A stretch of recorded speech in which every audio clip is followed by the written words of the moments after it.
Good morning दोस्तों, आदर्श mathematics में आपका स्वागत है। हम लोग अभी बीएड सेकेंड ईयर का क्वेश्चन पढ़ेंगे। जो क्वेश्चन है, सतत व्यापक मूल्यांकन की अवधारणा से मूल्यांकन की अवधारणा से अवगत कराएं। सतत व्यापक मूल्यांकन की प्रक्रिया में दिक्कतों का सामना कर रहे शिक्षक की समस्याओं का जिक्र करें। क्वेश्चन कहने का मतलब क्या कह रहा है?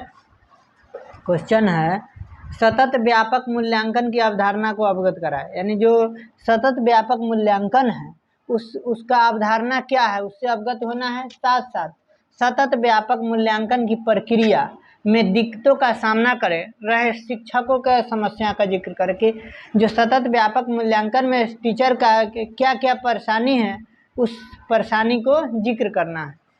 यानी make aware of concept of the continuous and comprehensive evaluation, यानी कि सतत एवं व्यापक मूल्यांकन की अवधारणा को अवगत कराए। Referring to the problem faced by the teacher facing difficulty in continuous and comprehensive evaluation.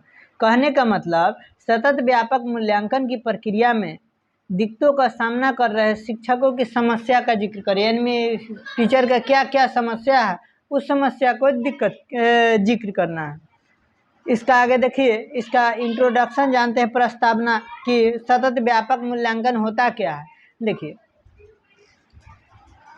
हम जानते हैं कि वर्तमान समय की शिक्षा प्रणाली बाल केंद्रित शिक्षा प्रणाली है। अतः वर्तमान समय में ऐसा मूल्यांकन पद्धति हो जिसमें बालक का सर्वांगीण विकास हो। कहने का मतलब जो हम लोग अभी पढ़ रहे हैं वह कैसे जो शिक्षा मिल रहा है वह कैसा है? बाल केंद्रित शिक्षा प्रणाली, जिसमें किसको मेन माना जाता है? बालक को। इसमें बालक और यह त्रिस्तरीय प्रणाली होता है जिसमें बालक, शिक्षक और पाठ्यक्रम तीनों होता है। और वर्तमान समय में ऐसा मूल्यांकन पद्धति हो जिसमें बालक का सर्वांगीण विकास हो, ऑल राउंड डेवलपमेंट, सभी तरह से, यानी सर्वांगीण विकास हो। सतत व्यापक मूल्यांकन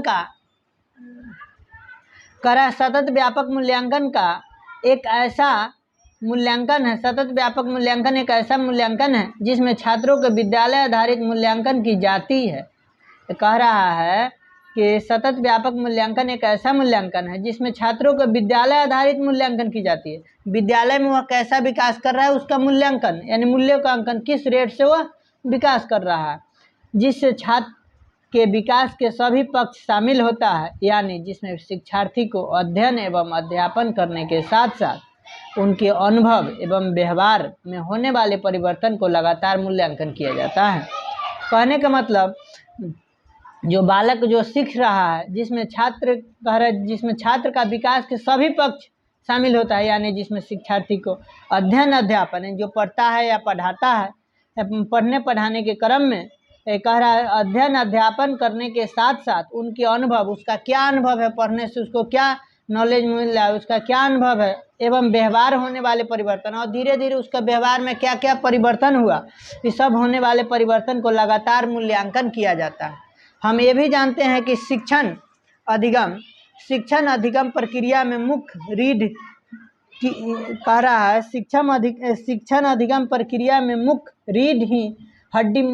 रीढ़ की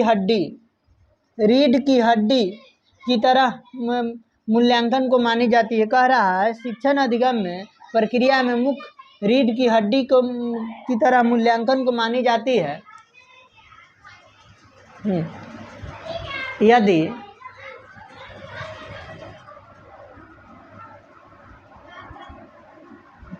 कह रहा है यदि मूल्यांकन निरंतर तथा व्यापक को, यही मूल्यांकन सतत एवं व्यापक मूल्यांकन कहलाता है। कह रहे यदि मूल्यांकन निरंतर तथा व्यापक रूप से चलते रहे, यही मूल्यांकन सतत एवं व्यापक, यानी मूल्यांकन जो हो रहे लगातार उसको मूल्यांकन होना चाहिए, निरंतर तथा व्यापक, यानी व्यापक रूप से सभी पाठ को देखते हुए जो मूल्यांकन किया जाता है उसे हम सतत एवं व्यापक मूल्यांकन कहते हैं।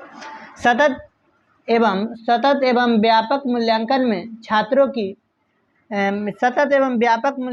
छात्रों की विद्यालय आधारित शैक्षिक एवं अशैक्षिक गतिविधियों का भी मूल्यांकन किया जाता है, यानी शिक्षा के क्षेत्र में उसका क्या क्या गतिविधि कर रहा है, यानी पढ़ाई के क्रम में और साथ साथ उसके साथ साथ बाहर, जैसे मान लिया जाए ग्राउंड पर, जैसे खेलने के क्रम में, चाहे अलग अलग क्षेत्रों में, म्यूजिक में हो गया, इस खेल के क्षेत्र में, अलग अलग क्षेत्र में जो विकास करता है सब आ जाता है सतत एवं व्यापक मूल्यांकन में। छात्रों की विद्यालय आधारित शैक्षिक एवं अशैक्षिक, यानी शिक्षा के साथ साथ एक्स्ट्रा भी अशैक्षिक गतिविधियों का भी मूल्यांकन किया जाता है। सर्वप्रथम राष्ट्रीय शिक्षा नीति 1986, सर्वप्रथम राष्ट्रीय शिक्षा नीति 1986, हाँ, सर्वप्रथम राष्ट्रीय शिक्षा नीति 1986 ईस्वी में CCE, यानी CCE का मतलब है कंटिन्यूअस एंड कॉम्प्रिहेंसिव इवैल्यूएशन, यानी सतत एवं व्यापक मूल्यांकन पर बल दिया गया। लेकिन व्यापक रूप से NCF 2005 एवं शिक्षा का अधिकार अधिनियम 2009 की धारा 29 में CCE पर चर्चा किया गया है। किसमें है तो सर्वप्रथम राष्ट्रीय शिक्षा नीति 1986 में जो लागू हुआ उसमें CCE पर बल दिया गया, लेकिन व्यापक रूप से NCF 2005 में एवं शिक्षा का अधिकार अधिनियम 2009 के धारा 29 में CCE पर चर्चा किया गया।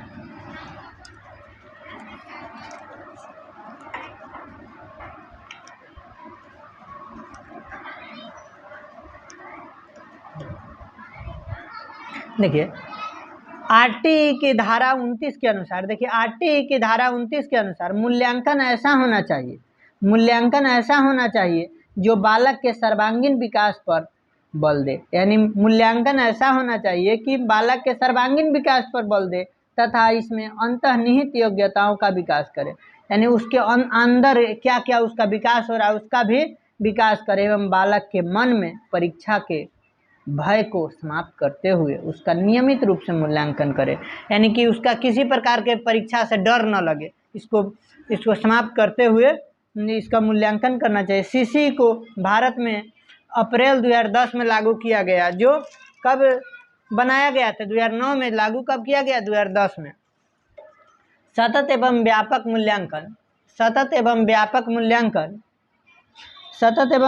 मूल्यांकन यानी meaning of continuous and comprehensive evaluation क्या है, देखिए इसका मीनिंग क्या है, इसका अर्थ क्या है। सतत एवं व्यापक मूल्यांकन में सतत एवं व्यापक का निम्न अर्थ होता है, जैसे आगे सबसे पहले सतत का मतलब जानते हैं। सतत मूल्यांकन का अर्थ नियमित होने वाले मूल्यांकन से है, यानी कि रेगुलर रूप में उसका मूल्यांकन होता है, अर्थात विद्यार्थी के स्कूल में उसके पहले दिन से लेकर अंतिम दिन तक उसके शैक्षिक एवं अशैक्षिक विधियों का मूल्यांकन होता है, तो सतत मूल्यांकन कहते हैं उसे। अब कह रहा है सतत एवं व्यापक, तो व्यापक मूल्यांकन का अर्थ क्या होता है, देखिए व्यापक मूल्यांकन का अर्थ है जिसमें विद्यार्थी के संपूर्ण पक्ष का मूल्यांकन किया जाता है, अर्थात विद्यार्थी के ज्ञानात्मक, भावात्मक एवं संज्ञानात्मक सभी पक्षों का मूल्यांकन किया जाता है। कहने का मतलब इसका व्यापक रूप से उसका मूल्यांकन किया जाता है, अर्थात विद्यार्थी के ज्ञानात्मक पक्ष, भावात्मक एवं संज्ञानात्मक सभी पक्षों का मूल्यांकन किया जाता है। अर्थात सतत एवं व्यापक मूल्यांकन का अर्थ विद्यार्थी का विद्यालय में संपूर्ण पक्षों ज्ञानात्मक, भावात्मक एवं संज्ञानात्मक का मूल्यांकन निरंतर चलता रहे, तो वह मूल्यांकन सतत व्यापक मूल्यांकन, यानी भावात्मक, संज्ञानात्मक और ज्ञानात्मक को निरंतर रूप से उसका मूल्यांकन चलता रहे, तब हम कहेंगे क्या, यह सतत व्यापक मूल्यांकन हो रहा है। देखिए सतत एवं व्यापक मूल्यांकन का उद्देश्य, किस उद्देश्य से उसको मूल्यांकन कराया गया, देखिए ऑब्जेक्टिव ऑफ CCE कह रहा है सतत व्यापक मूल्यांकन के निम्नलिखित उद्देश्य है। सतत एवं व्यापक मूल्यांकन का प्राथमिक उद्देश्य किसी विद्यार्थी का विद्यालय, हाँ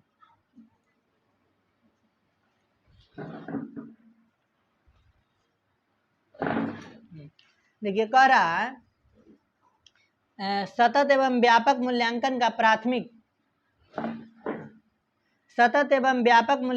प्राथमिक उद्देश्य किसी विद्यार्थी का विद्यालय उपस्थिति के दौरान उससे संबंधित प्रत्येक पहलू का मूल्यांकन किया जाता है, यानी जैसे विद्यालय में वह आता है, एडमिशन होता है, उस दौरान संबंधित उपस्थिति के दौरान उसे संबंधित प्रत्येक पहलू का मूल्यांकन किया जाता है कि कहाँ से आया है, किस क्षेत्र में इसका कितना नॉलेज है, सब देखने के बाद आगे बढ़ाया जाता है।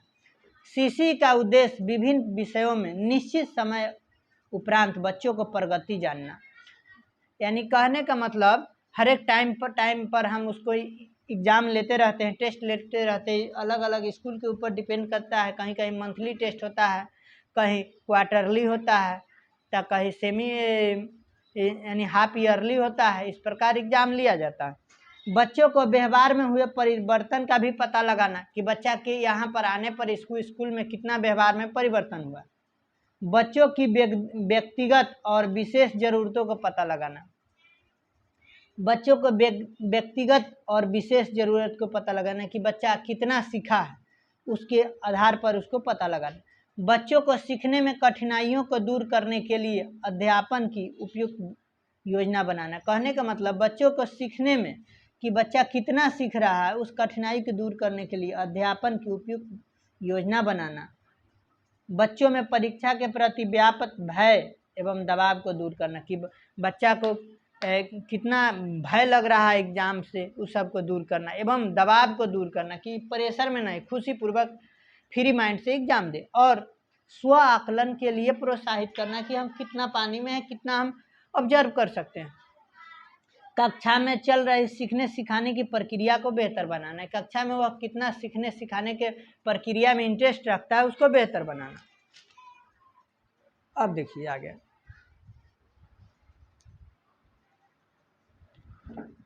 इसके आगे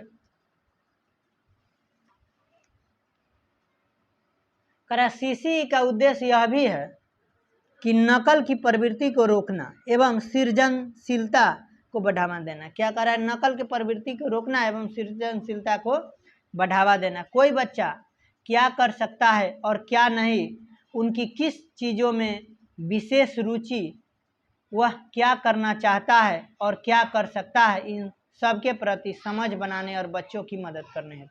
यानी वह क्या समझ सकता है, क्या नहीं समझ सकता है, उसको समझ बनाने में एवं बच्चों की मदद करने हेतु बच्चे के प्रगति की प्रमाण तय कर पाना, जिन्हें अभिभावक तथा दूसरे तक संप्रेषित किया जाता है।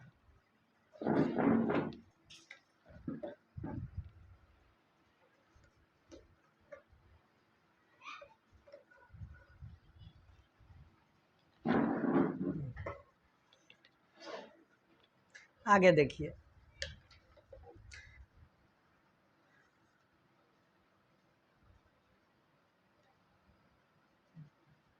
आगे कह रहा है बच्चे के प्रगति की प्रमाण तय कर पाना, जिन्हें अभिभावकों तथा दूसरे तक संप्रेषित किया जाता है। कहने का मतलब कि बच्चा के प्रगति किस रेट से वह विकास कर रहा है कि प्रमाण तय कर पाना, जिन्हें अभिभावकों तथा दूसरे तक संप्रेषित किया जा सके। जैसे मान लिया जो एग्जाम होने के बाद उसको रिजल्ट तैयार किया जाता है और गार्जियन को भी बताया जाता है कि आपका बच्चा इस रेट से विकास कर रहा है। सतत व्यापक मूल्यांकन की विशेषता, इसका क्या क्या कैरेक्टर है? सतत एवं व्यापक मूल्यांकन की निम्नलिखित विशेषता है। सतत एवं व्यापक या समग्र मूल्यांकन छात्रों को विद्यालय आधारित मूल्यांकन, ये कैसा है? विद्यालय आधारित मूल्यांकन जो विद्यालय में किया जाता है। सतत एवं व्यापक मूल्यांकन, सतत एवं व्यापक मूल्यांकन में विद्यार्थियों का विकास से संबंधित सभी पक्षों को शामिल किया जाता है। बालक के विकास से संबंधित सभी पक्षों को शामिल किया जाता है कि किस रीत में उसका विकास हो रहा है। सतत एवं व्यापक मूल्यांकन विद्यार्थियों को सतत एवं व्यापक मूल्यांकन की निरंतरता पर आधारित है, वो कितना निरंतर रेगुलर रूप से वह सीख रहा है। सीसीई में कह रहा है, सीसीई में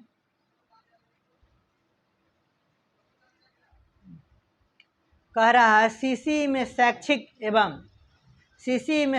एवं गैर शैक्षिक दोनों गतिविधियों का मूल्यांकन किया जाता है। यानी शैक्षिक जो शिक्षा के क्षेत्र से यानी क्लास जो सब्जेक्ट पढ़ाया जाता है, और अशैक्षिक जैसे खेलकूद, गाना, म्यूजिक, यही सब।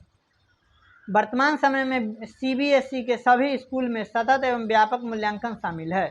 सतत एवं व्यापक मूल्यांकन में वैधता, विश्वसनीयता, वस्तुनिष्ठता शामिल होते हैं। कह रहा है सतत एवं व्यापक मूल्यांकन में वैधता, विश्वसनीयता, वस्तुनिष्ठता शामिल होता है। सतत एवं व्यापक मूल्यांकन का महत्व, इम्पोर्टेंस ऑफ सीसी। देखिए इसका क्या क्या महत्व है। हम जानते हैं कि सीसी में विद्यार्थी के शैक्षिक और सह शैक्षिक पहलुओं को ध्यान में रखकर मूल्यांकन किया जाता है। यानी शैक्षिक और सह शैक्षिक यानी शिक्षा के साथ साथ उससे रिलेटेड सभी पाठ को मूल्यांकन किया है। सीसी के निम्नलिखित महत्व है। सतत एवं व्यापक मूल्यांकन से विद्यार्थी की प्रगति, योग्यता और उपलब्धि की सीमा और स्तर के निर्धारण में नियमित सहायता मिलती है। कहने का मतलब सतत एवं व्यापक मूल्यांकन से विद्यार्थी की प्रगति यानी कितना वह विकास कर रहा है, प्रगति कर, योग्यता, उसका योग्यता क्या है, और उपलब्धि की सीमा, किस लेवल तक क्या उसका उपलब्धि है, उपलब्धि की सीमा और स्तर के निर्धारण में नियमित सहायता मिलती है। यानी रेगुलर रूप में उसको सहायता मिलती रहती है। सीसी कह रहा है सीसी अध्यापक को प्रभावशाली कार्यनीतियाँ आयोजित करने में सहायता देती है। कहने का मतलब सीसी जो है अध्यापक को प्रभावशाली कार्यनीतियाँ आयोजन करने में सहायता देती है। सतत एवं व्यापक मूल्यांकन से विद्यार्थियों के कमजोरी का निदान किया जाता है। यानी कि सतत एवं व्यापक मूल्यांकन समय समय पर शैक्षिक एवं अशैक्षिक क्षेत्रों में जब टेस्ट लिया जाता है तो उसका मूल्यांकन किया जाता है कि किस क्षेत्र में, खेल में इंटरेस्ट इसका बढ़ा, कि म्यूजिक में बढ़ा, कि सब्जेक्ट अलग अलग, जैसे मैथ में बढ़ा, साइंस में बढ़ा, इस सब टेस्ट पर हमको पता चल जाता है कि कितना किस क्षेत्र में इसका विकास हो रहा है। और इसकी सहायता से शिक्षक प्रत्येक विद्यार्थी की शक्ति, कमजोरियां और उसकी आवश्यकता को पता लगा लेते हैं कि बच्चा की क्या कमजोरी है और किस क्षेत्र में विकास किया है, किस क्षेत्र में अभी कमी है, उसको फुलफिल किया जाता है। सीसी से भविष्य के लिए अध्ययन, अध्यापन क्षेत्रों, पाठ्यक्रमों और व्यवसाय के चयन के संबंध में निर्णय लेने में सहायता मिलती है। कह रहा है सीसी से क्या होता है कि भविष्य के लिए अध्ययन, अध्यापन क्षेत्रों में यानी पढ़ने पढ़ाने के कर्मों में, पाठ्यक्रम यानी सिलेबस और व्यवसाय, बिजनेस के चयन के संबंध में निर्णय लेने में सहायता मिलता है। जैसे कोई बच्चा को मैथ में इंटरेस्ट है तो वह बिजनेस कर सकता है, प्रोफेसर मैथ के बन सकता है, टीचर बन सकता है। लेकिन किसी को आर्ट्स में, जैसे किसी को म्यूजिक में इंटरेस्ट है और उसको कहा जाएगा कि नहीं भाई तुमको टीचर बनना है, तो उसको और सब्जेक्ट कमज़ोर है, वो नहीं बन भी सकता है, ना भी बन सकता है, लेकिन म्यूजिक में वो ज़्यादा विकास करेगा, इसलिए उसको म्यूजिक सिखाया जाए। जो खेल में, जिसको खेल में विकास होता ज़्यादा कर रहा है, उसको इंटरेस्ट है, उसमें खेल में बढ़ाया जाए। यही सीसी का फायदा है। सीसी शैक्षिक और गैर शैक्षिक क्षेत्रों में विद्यार्थी की प्रगति संबंधी सूचना, रिपोर्ट उपलब्ध कराता है। कह रहा है सीसी शैक्षिक और गैर शैक्षिक क्षेत्रों में विद्यार्थी की प्रगति संबंधी सूचना, रिपोर्ट उपलब्ध कराता है जो विद्यार्थी का भावी सफलता का अनुमान लगाने में सहायता देते हैं। जो भावी दूसरा, हाँ, सतत व्यापक मूल्यांकन के कार्यान्वयन और निष्पादन में शिक्षक को निम्न समस्याओं का सामना करना पड़ता है। अब टीचर को सतत व्यापक मूल्यांकन में क्या क्या समस्या है और क्या क्या उसका कार्यान्वयन और निष्पादन दोनों में क्या क्या समस्या है उसका हम सामना करना पड़ता है। उसको टॉपिक बाय टॉपिक देखते हैं। पहला है माता पिता का लापरवाह रवैया। मगर माता पिता ध्यान नहीं देते हैं तो इससे उसको परेशानी होता है। कुछ माता पिता विशेष रूप से अशिक्षित अभिभावक सीसी प्रणाली का समर्थन नहीं करते हैं, जिससे माता पिता की सहायता की कमी बच्चे के प्रदर्शन को प्रतिकूल रूप से प्रभावित करती है, जिसे शिक्षक के कार्यों में कठिन बना देती है। कहने का मतलब अगर माता पिता उसको सपोर्ट करते हैं, सही से वह टाइम टेबल से पढ़ता है, घर पर भी अपना होमवर्क बनाता है, जिससे और क्या क्या कठिनाई है, अगर टीचर और गार्जियंस दोनों मिलकर चले तब बच्चा के ज़्यादा विकास होता है। कक्षा में बच्चों की बड़ी संख्या यानी large number of children in class, एक क्लास में बहुत सारा स्टूडेंट रहने से कि जो तेज बच्चा या मीडियम बच्चा है उसका विकास होता है, लेकिन कमज़ोर बच्चा का भी विकास होता है अगर टीचर चाहे तो। लेकिन साथ साथ अधिक बच्चा में कुछ बच्चा पीछे बैठकर जो बदमाशी करते हैं उस सब पर थोड़ा गार्डिंग करने की ज़रूरत पड़ती है। कह रहा है शिक्षक की बड़ी कक्षा में अधिकांश शिक्षकों की बड़ी कक्षाओं में सीसी का निष्पादन करना मुश्किल लगता है, क्योंकि शिक्षक बड़ी कक्षाओं में व्यक्तिगत ध्यान देने में सक्षम नहीं होते हैं, जिससे समस्या उत्पन्न हो जाती है। कह रहा है कि सीनियर क्लास में सब अधिक बच्चा होने के कारण सभी बच्चा को ध्यान नहीं दे पाते हैं, व्यक्तिगत ध्यान नहीं देने के कारण बच्चा की कमजोरी हो जाता है। समय की कमी, निरंतर व्यापक मूल्यांकन के लिए व्यक्तिगत छात्रा के मूल्यांकन में अधिक समय लगता है। कारण निरंतर व्यापक मूल्यांकन के लिए व्यक्तिगत छात्रा के मूल्यांकन में अधिक समय लगता है, अधिक समय लगता है, अधिक समय लगता है। इसमें बच्चों के अभिभावकों से बातचीत शामिल होती है और दबाव शिक्षक पर पड़ता है, जिससे समस्या उत्पन्न होती है। कहने का मतलब ऐसे समय की कमी होने के कारण वह निरंतर रूप से बालक का मूल्यांकन नहीं कर पाते हैं बाद में, जिसके कारण टीचर पर प्रेशर पड़ता है।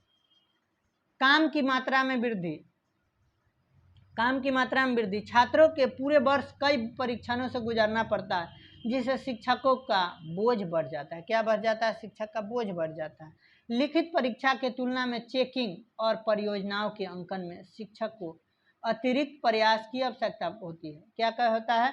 अतिरिक्त प्रयास की आवश्यकता होती है। काम की बढ़ी हुई मात्रा शिक्षण को प्रभावशीलता को प्रभावित करती है, यानी कि उसका जैसे जैसे सीनियर क्लास में जाने से उसका सिलेबस बड़ा किया जाता है और अधिक पढ़ना होता है। अगर नहीं बच्चा ध्यान देता है, जिससे उसको काम की बढ़ी हुई मात्रा शिक्षण प्रभावशाली को प्रभावित करती है, इससे उसका सिलेबस कंप्लीट नहीं हो पाता, जिससे अच्छा उसका रिजल्ट नहीं हो पाता। संसाधनों का अभाव, स्कूल में संसाधनों के अभाव के कारण शिक्षक को बहुत सारी दिक्कतों का सामना करना पड़ता है।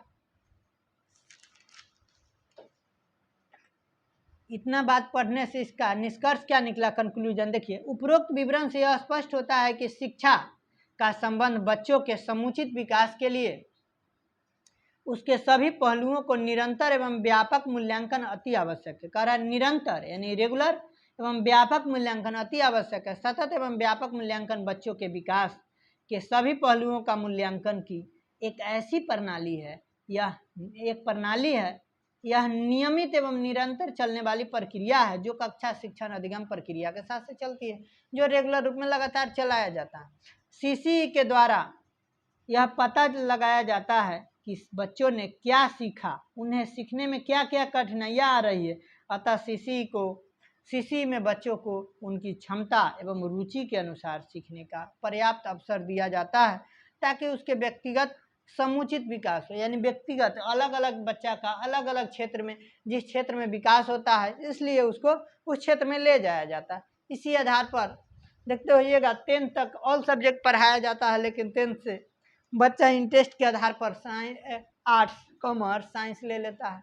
फिर उसके आगे जिस साइंस में भी जिस सब्जेक्ट में उसका इंटरेस्ट है, मैथ हो गया, physics, chemistry, biology, botany, zoology जो है, इस सब में ले लेता है। हिंदी इंग्लिश में ले लेता है। उसी प्रकार कॉमर्स में अकाउंट, बीएसटी जो है उस सब में ले लेता है। आर्ट्स में हिस्ट्री, ज्योग्राफी सब में ले लेता है।